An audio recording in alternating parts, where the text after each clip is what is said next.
नमस्कार, मी गीतांजली केकरे group of media channel मध्ये आपलं सहर्ष स्वागत करते। पाहूयात आजची एक महत्त्वाची बातमी। कोडोली केडीसीसी बँक वारणा शाखा घोटाळा प्रकरणी 5 जणांवर कोडोली पोलिसात गुन्हा दाखल।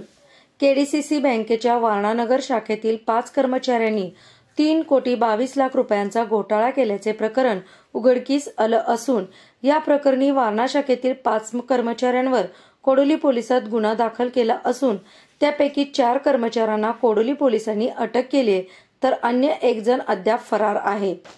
कोल्हापूर जिल्हा मध्यवर्ती सहकारी बँकेची वारणानगर येथे शाखा आहे। बँकेतील 5 कर्मचाऱ्यांनी संगनमताने बँकेची आर्थिक फसवणूक केली आहे। प्ले स्लिपवर, चेकवर खातेदाराच्या खोट्या आणि बोगस सह्या करून तसेच खातेदारांच्या नावाने बोगस खाती उघडून त्यातून रकमा काढल्या तसेच खातेदारांची बंद खात्यावरील रकमा काढून घेतल्या। या कर्मचाऱ्यांचा युजर आयडी पासवर्ड वापरून दिनांक 15 जुलै 2021 ते 20 सप्टेंबर 2024 या कालावधीमध्ये बँकेतील 5 कर्मचाऱ्यांनी संगनमताने 3,22,00,000 रुपयांचा घोटाळा केलेला आहे। आर्थिक व्यवहारासंबंधीची महत्त्वाची कागदपत्रे आणि केवायसी तपासणी करत असताना बँकेच्या तपासणी अधिकाऱ्यांना वारणा शाखेमध्ये घोटाळा झाल्याची बाब लक्षात आली। घोटाळा केलेल्या कर्मचाऱ्यांकडे संबंधित अधिकाऱ्यांनी मागणी करूनही योग्य कागदपत्रे व केवायसी दाखवू शकले नाहीत।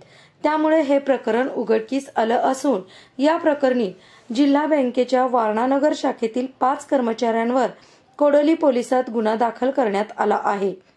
जिल्हा बँकेचे उपव्यवस्थापक बाळासो हरी बेलवळेकर यांनी याबाबतची फिर्याद कोडोली पोलिसात दिली आहे। या घोटाळा प्रकरणी पन्हाळा तालुक्यातील मालेतील क्लार्क मुकेश विलास पाटील, आरळेतील कॅशियर शिवाजी शहाजी पाटील, कोडोलीतील कॅशियर मीनाक्षी भगवान कांबळे, कोडोलीतीलच कॅशियर शरीफ मुलताज मुल्ला या 4घांना कोडोली पोलिसांनी अटक केली असून जिल्हा बँकेच्या वारणा शाखेचा शाखा अधिकारी पन्हाळा तालुक्यातील कळे येथील तानाजी ईश्वरा पवार हा फरार असून त्याला अद्याप अटक झालेली नाही। याबाबत आर्थिक गुन्हे शाखेच्या पोलीस उपाधीक्षक सुवर्णा पत्की अधिक तपास करत आहेत। ग्रुप ऑफ मीडिया चॅनलला लाईक करा, सबस्क्राइब करा आणि शेअर करा।